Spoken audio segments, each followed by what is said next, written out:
Have you ever felt like hope was just slipping through your fingers, or that the messages that keep on coming from all kinds of sources are the world is falling apart? Have you ever struggled with those thoughts of thinking the worst is about to happen, or maybe the worst has happened and all you can do is dwell on it and go over and over again, just wishing for a little bit of hope in this world? Right? A little bit of change, a little bit of a new direction. We are bombarded with messages, and they are messages so often filled with despair and everything that's wrong, a very negative and sometimes stress inducing. And so how do we begin to find hope? Not a hope that is pie in the sky, and then when it doesn't happen, we are just leveled. But instead, how do we have a real hope that actually leads to change, that leads us in new directions, that changes our lives for the better? And what's interesting about this question and this feeling of things are falling apart, it's not what we want, the message that has gone on for generations that we have today, that we may struggle with, has actually happened for thousands of years. And we hear it in the psalmist, which was written thousands of years ago. The psalmist writes this in 42:11. Why? I ask myself, are you so depressed?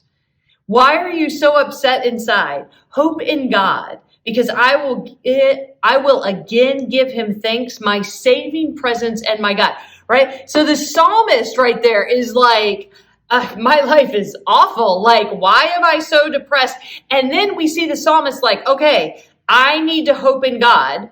But what does that exactly mean? Because sometimes when we say, well, I hope God does something, or I hope in God looks like this, we are moving towards thinking of God like a genie in the bottle. Like, okay, grant me 3 wishes. Are you going to grant me these 3 wishes?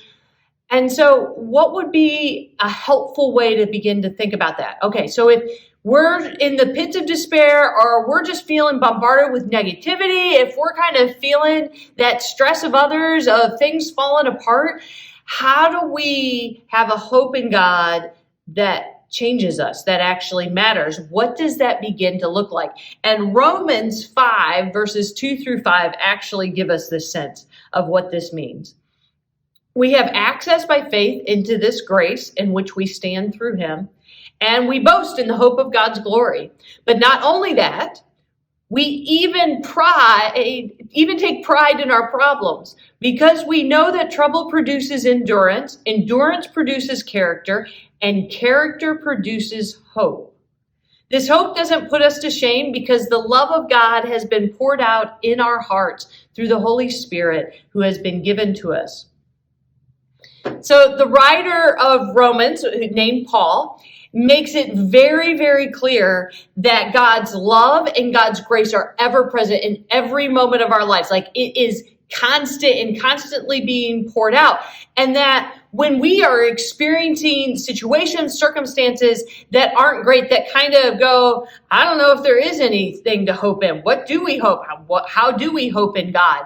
That in those moments, we recognize how God's grace and God's love goes with us. And in this moment, thinking of God's grace in the sense of favor, that God continues always being with us, constantly giving us mercy and forgiveness, and that grace begins to change our perspectives, begins to open our eyes to notice the beauty around us. And so to think about those things, if that's what's getting poured out upon us, whether we notice it or not, what would it mean that when we feel those things that are like, ooh, I don't like that, or despair, or that we're losing hope, what if we begin to focus ourselves, kind of like the psalmist, focusing ourselves on how God's grace and God's love are poured out? And so what might that mean for each of us? Well, it could look like, all right, this is a challenging situation. I don't like this circumstance. So what does it mean for God's grace and God's love to work through me in this moment?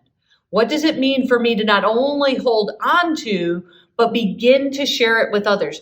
Because we all are going to have struggles in this life. Just as Romans was saying, right? It talked about, we even take pride in our problems because we know that trouble produces endurance, endurance produces character, and character produces hope. So here Romans is beginning to challenge and change our narrative of how we come at circumstances, how we come at situations where we feel like hope is slipping away. That we begin to go, nope, wait a minute. What does it mean for me to have love and compassion in this situation? What does it mean for each of us? What does it mean for us to be able to go, how does this knowledge that I've gained serve and help someone else? So beginning to go, all right, bad things happen, things I don't like, things that make me uncomfortable, things that make me feel like hope is slipping away. So how will you choose to begin to reach, to reconfigure that narrative when things aren't going the way you want them to, of going, all right, what is this teaching me about love? What is this teaching me about grace? What is this teaching me about forgiveness? Because all of us struggle. None of us are alone. Just as the psalmist struggled thousands of years ago, we still struggle today with holding on to a hope that's based upon a God who is loving and gracious and merciful and forgiving.